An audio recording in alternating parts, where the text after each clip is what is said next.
what makes me feel really comfortable about investing in these deals is this white paper, and I have it right here. I printed it out. I wanted you guys to see it. It's like 17 pages. And basically what it is, it's all the rules that the lead is supposed to follow in order to underwrite the deal. And so it passes basically the lifestyle standard. And so that's number one, that there is a system. I'm a franchisee right now. And basically, to me, it reminds me kind of a franchise. There's a system that the leads need to follow, and that makes me feel really comfortable. Number two, I've looked at other deals outside of lifestyles just because I'm out of state, so I'm always looking, and just out of curiosity. And I've actually invested in a few just to test it out, just to see, just to kind of compare. And it's crazy how these other deals outside of lifestyles have all these crazy fees in there. And I printed off a list of all the little fees. Well, they're not little. They're huge fees that really, I'll say it professionally, they really lower the return on investment. And just a few right here, I'm just going to run it down real fast. Every deal outside of lifestyles has either an acquisition fee, which is 1% to 2%.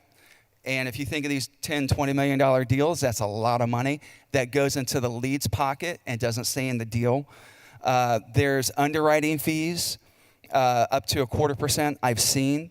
And there's financing fees just because they got the thing financed. There's a 0.75% charge.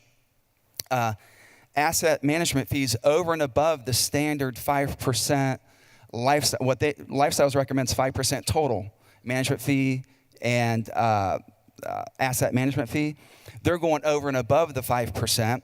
And then a lot of these deals, they have construction fees of 5%, which again really demoralizes the return.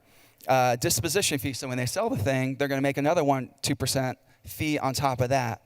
And then again, every other deal I've seen outside lifestyles, they have a split, like lifestyles, obviously. Let's say it's 80-20. But after you've gotten a certain amount of return in these other deals outside of lifestyles, they make the split worse to the passive.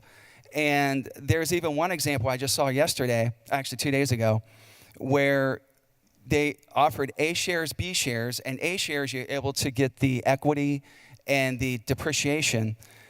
But if you had a B share, which means you have less money in the deal, you don't get to participate in the depreciation. And hopefully I get to talk about that here in a second, the benefit of that. But that's what I'm saying is lifestyles. I've looked at all these other programs outside of lifestyles, and I'm not getting paid to say this. These are just better deals. You make more money. And so I'm, again, so appreciative of this program right here.